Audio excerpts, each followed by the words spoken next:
Welcome back to another week with STEMpower. This week we will be learning about physics, which is the study of how matter moves and behaves through space and time. This week's fun fact is that water can move against gravity in what is called a capillary action. This is how big trees can move water from their roots all the way to their leaves. We will be learning about physics through 3 activities. Shelley will introduce the first activity, which is a popsicle stick catapult, and I will be doing the second and third activities, which is a modification of Simon Says and a ramp activity. We hope you enjoy. In the first activity, you will learn about Newton's first law of motion by creating a catapult experiment. Before we start, let's talk about what these laws really are. Isaac Newton was an English mathematician in the 1600s and 1700s. He is best known for his 3 laws of motion and was the first person to acknowledge how gravity works. Newton's first law of motion is the law of inertia. Inertia means that objects try to be in the same state unless forced to change by a different force. Objects in motion will stay in motion unless forced out of motion, and objects at rest will stay at rest unless forced to move. For example, when you play a game of catch, the ball you're using stays at rest until you pick it up and throw it. Once you throw it, the ball will continue moving in the air at a fairly constant speed until it is caught by another person who prevents it from moving any further. It can also be stopped by the friction of the ground, gravity, or by another object. Another part of the next activity is the law of conservation of energy. This law means that no energy is created or destroyed, only transferred. Imagine you're playing tag and bump into another player. The energy you have while running transfers to the other stationary player, causing them to move and fall to the ground. When you bumped into the other player, you were prevented from running any further. Let's move on to discussing potential and kinetic energy. Potential energy is the amount of stored energy within an object in a relative position. Kinetic energy, on the other hand, is the type of energy any object has in active motion. You can think of a ball lying on the top of the hill. It has the greatest amount of potential energy at the top because that's when the ball has the greatest amount of energy that can possibly be turned into kinetic energy. The potential energy of the ball transforms into kinetic energy as it rolls down the hill because the ball is in motion. At the bottom of the hill, the ball is moving at its fastest speed and has the greatest amount of kinetic energy. In the catapult, when you push the spoon immediately before releasing it, it has the greatest stored or potential energy. As soon as you release it, the ball is in motion, so this stored energy is converted into potential energy. In this activity, you will need these materials for each group: 1 plastic spoon, 7 popsicle sticks, 5 rubber bands, and a ping pong ball or styrofoam ball. First, find a partner and gather these materials. Then, make a stack of 5 popsicle sticks and secure the stack with a rubber band on each end. 2 rubber bands in total. Remember to tie your popsicle stick stacks tightly. Make a separate stack of 2 popsicle sticks and tie the stack with only 1 rubber band on each end.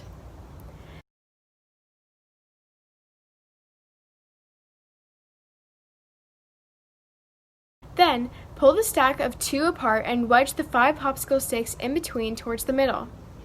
Turn the structure so that the top popsicle of the 2 popsicle stack is facing upwards and away from your faces. Attach the spoon to the top popsicle stick and secure it in place with 2 rubber bands. Make sure that it's facing away from you.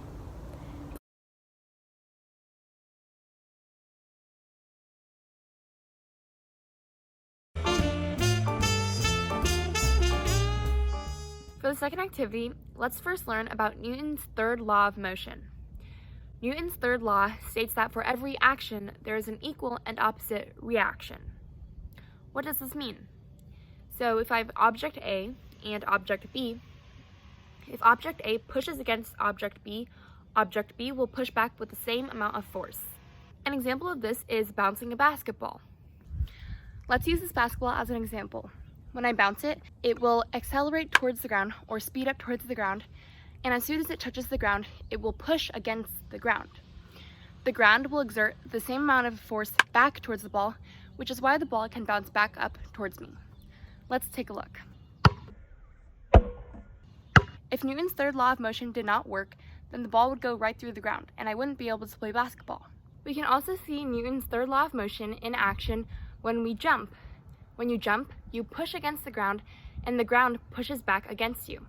So when you push and pull yourself up off the ground will exert the same force back against your feet, which is why you can propel yourself upward and jump. We just covered a lot, so pause here and discuss or ask any questions. If you don't have any questions, you can feel free to continue on.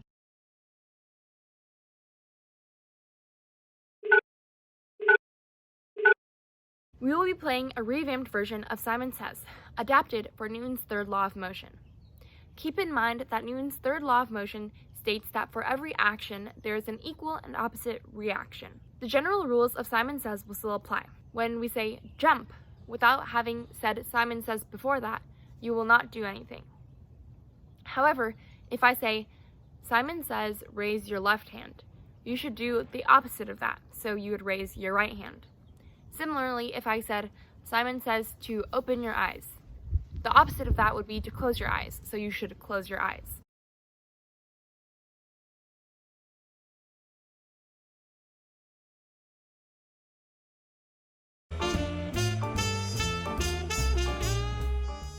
For our second activity, we'll be making a ramp and testing different objects on it.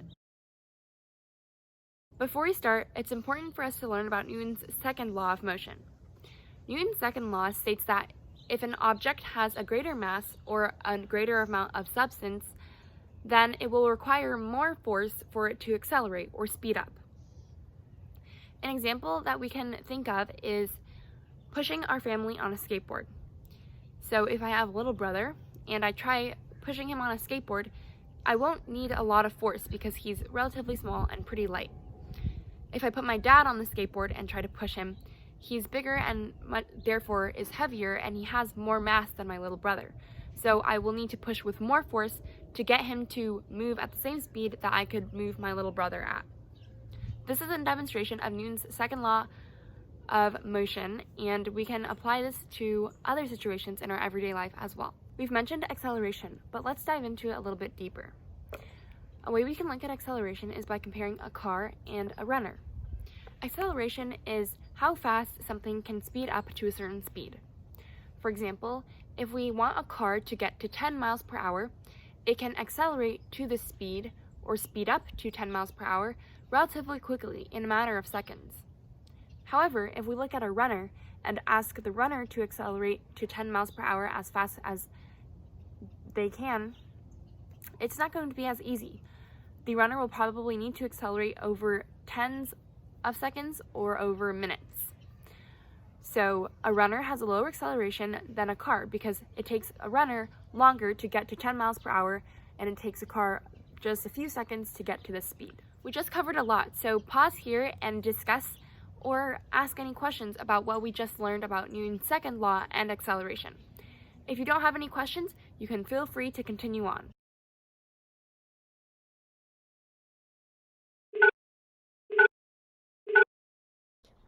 For this activity, you will need 3 plastic water bottles, water, a table, rulers, stopwatches, handouts, and pencils. You will gather into groups of 4 to 5. Each group should have their own part of the table. One person should go to get materials from the instructor. But first, answer the first few questions on the handout and then discuss. Now take your 3 water bottles and fill them with different amounts of water. You can fill one 1/4 of the way, one 1/2 of the way, and one all the way. Next, have your instructor tilt the table so it becomes a ramp. Record the amount of water in each water bottle on your handout. Then, measure 6 inches from the top of the ramp down and place the bottle and hold it at this part of the ramp. A person from your group should get a stopwatch ready and get ready to time. Time how long it takes for the bottle to roll down the whole table. Stop the stopwatch when the bottle reaches the end of the ramp. Repeat with all 3 water bottles and record everything on your handout. Which bottle exhibited the greatest acceleration? How do we know this? The bottle with the most water had the greatest acceleration. We know this because it took the least amount of time to get from the top of the ramp to the bottom. We also know this because of how Newton's second law of motion relates to acceleration. Newton's second law of motion and acceleration show that the greater the mass in an object equals a greater acceleration. What are some things that help with deceleration? As a hint, deceleration is the opposite of acceleration. Acceleration is the speed at which something can reach a certain speed, or the speed at which something can speed up.